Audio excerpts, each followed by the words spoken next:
Hello everyone, कैसे हैं आप सभी। उम्मीद करता हूं सभी स्वस्थ होंगे, मस्त होंगे प्यारे बच्चों। तो आप लोगों को क्या इन्फॉर्मेशन देनी है, क्या नहीं, ये सब आप लोगों को थंबनेल से पता चल गया होगा। सेशन से क्या है, रिवाइज आंसर की के बाद भी कुछ प्रश्नों का आंसर गलत माना है एनटीए ने।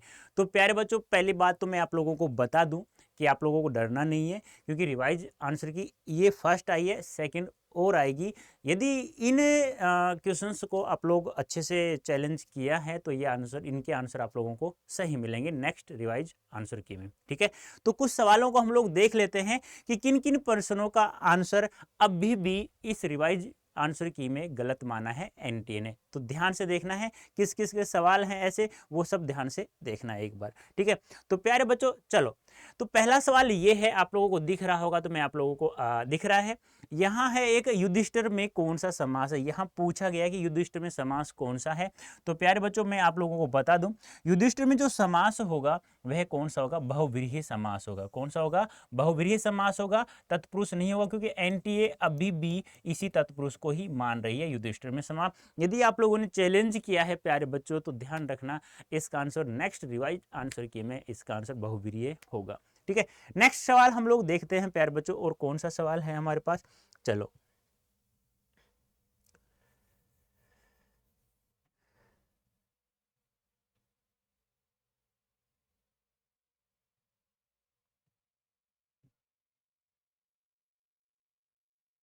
ठीक है, फिर आता है हमारे पास एक नेक्स्ट सवाल है, एक है ये दो सवाल है। एक तो है विशेषण के प्रकार पूछा गया है। विशेषण के प्रकार प्यारे बच्चों चार होते हैं, लेकिन ऑप्शन में नहीं है। ये ड्रॉप होना चाहिए, क्या होना चाहिए, ये सवाल ड्रॉप होना चाहिए, लेकिन इस सवाल को ड्रॉप नहीं किया गया है।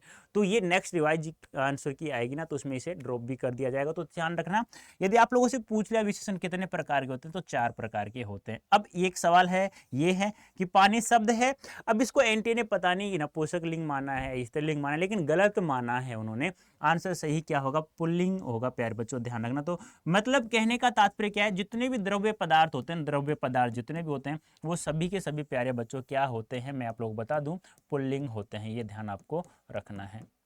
ठीक है, हाँ, जैसे कि चांदी है, वो कुछ अपवाद स्वरूप स्त्रीलिंग माने जाते हैं। ठीक है, हाँ, चांदी है, जैसे चांदी गल गई, टूट गई, इसी प्रकार से हम लोग बोलते हैं प्यारे बच्चों। ठीक है, चलो आगे चलते हैं, हम लोग एक बार देख लेते हैं और कौन कौन से सवाल हमारे पास। ठीक है,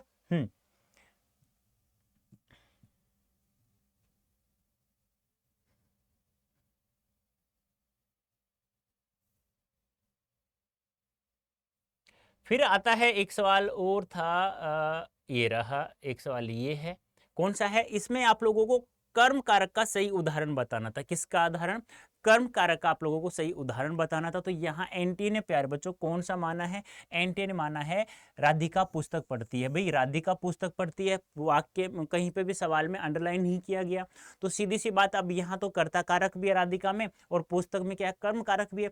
लेकिन यदि हम लोग कारक चिन्हों की हम लोग बातें करता ने, कर्म को, कर्ण से, संप्रदान के लिए अपादान, ये सब हम लोग पढ़ते हैं, तो यहाँ में एक चीज दिखाई दे रही है, राधिका को आ रहा है ना, और सीधा सीधा दे रखा है कि कर्म कारक यही होगा और कहीं हो भी नहीं सकता। तो यहाँ क्या होगा, ए ऑप्शन, मैंने राधिका को वीणा सिखाई है। तो ये चार पांच सवाल थे प्यारे बच्चों, जिन्होंने इस रिवाइज आंसर की में आंसर क्या माना है, गलत माना एनटीए ने। तो प्यारे बच्चों ध्यान रखना, धैर्य रखना है, इनके आंसर नेक्स्ट रिवाइज आंसर की में इन सभी के आंसर उम्मीद करता हूं एनटीए सही करें, और आप लोगों के लिए यह सब फायदेमंद होने वाला है। तो बेस्ट ऑफ लक प्यारे बच्चों, धन्यवाद, थैंक यू सो मच। और हाँ, यदि सही हो जाए तो मुझे कमेंट बॉक्स में आंसर जरूर देना, हाँ सर आपने कहा था वैसा हो गया। ओके प्यारे बच्चों, थैंक यू, धन्यवाद।